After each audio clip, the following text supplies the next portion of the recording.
Students, today we are going to start our first chapter of history from the beginning of time.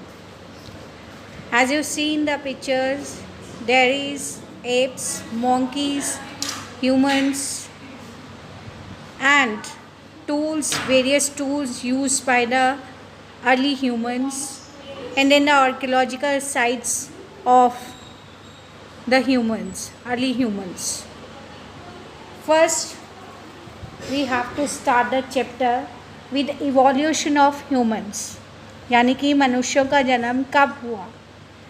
ऐसा माना जाता है कि 5.6 million years ago first human creature जो है वो पृथ्वी पर आया, और उसके बाद थोड़े विकसित मानव जो है वो 160,000 ईयर्स एगो जो है वो पृथ्वी पर देखने को हमें मिलते हैं।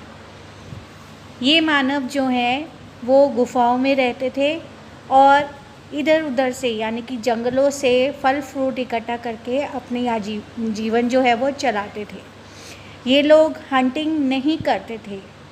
हंटिंग जो है वो बाद में हमें दिखाई देती है, कुछ समय टाइम आफ्टर हम देखते हैं कि इन्होंने स्टोन टूल्स बनाने शुरू किए और हंटिंग जो है वो शुरू किया है।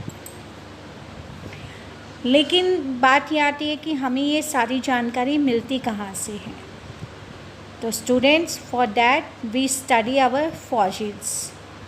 फॉसिल्स क्या होते हैं? फॉसिल्स आप देखें पिक्चर में कि नीचे एक आर्कियोलॉजिकल साइट आपको दिखाई गई है जिसमें कि ह्यूमन स्कल दिखाया गया है। This is called a fossils. ऊपर स्टोन टूल्स दिखाए गए हैं, these are called a fossils, यानी कि वो मरे हुए जीव जंतु या पौधे जो पृथ्वी में करोड़ों साल पहले दब गए और एक पत्थर के रूप में बदल गए और खुदाई करके उनको जब निकाला जाता है तो these are called as fossils. Remaining of dead plants, animals and humans are called as fossils. सबसे पहले अर्ली ह्यूमन की खोज जो है वो हमें दिखाई देती है अगस्त 1856 में नियंदर वैली में, जहाँ पर सबसे पहले ह्यूमन स्कल जो है वो खोजा गया। और उसके बाद धीरे धीरे हमें मनुष्यों के बारे में, अर्ली ह्यूमंस के बारे में जानकारी जो है वो मिलती गई है। इसकी जानकारी हमें चार्ल्स डार्विन की पुस्तक द ओरिजिन ऑफ स्पीशीज़ से भी मिलती है, जिसमें चार्ल्स डार्विन ने ये बताया है कि किस तरह से मनुष्य जो है या जीव जंतु जो हैं वो विकसित हुए, अपने पहले रूप से आज के विकसित रूप में हमें दिखाई देते हैं। जैसे कि फॉर एग्ज़ाम्पल आप बर्ड्स देख रहे हैं यहाँ पे, बर्ड्स जो हैं वो पहले के डायनासोर्स थे। डायनासोर्स धीरे धीरे बर्ड्स के रूप में आज हमें दिखाई देते हैं। तो चार्ल्स डार्विन का ये कहना है कि मनुष्य भी इसी तरह से विकसित रूप में आए हैं। जैसे कि आप पिक्चर में देखेंगे, मनुष्य जो है वो पहले बंदर दिखाई देते थे, बंदर से वो धीरे धीरे विकसित होकर आज के इंसान के रूप में दिखाई देते हैं।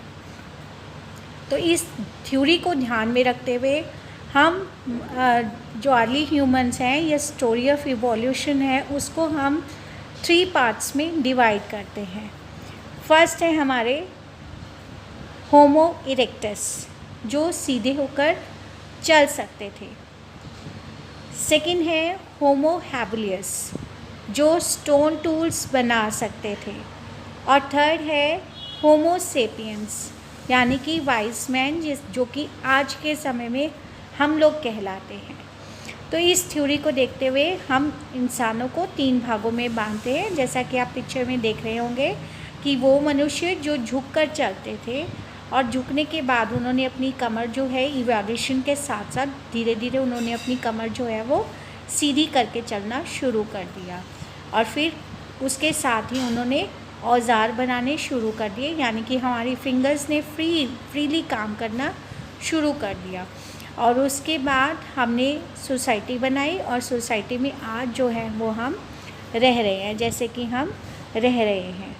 तो इस तरह से हम देखते हैं कि ह्यूमंस को कई सारे ग्रुप्स और सब ग्रुप्स में डिवाइड करके हम अर्ली ह्यूमंस की हिस्ट्री जो है उसके बारे में स्टडी करते हैं। तो आज के लिए इतना ही, कल हम इससे आगे पढ़ेंगे।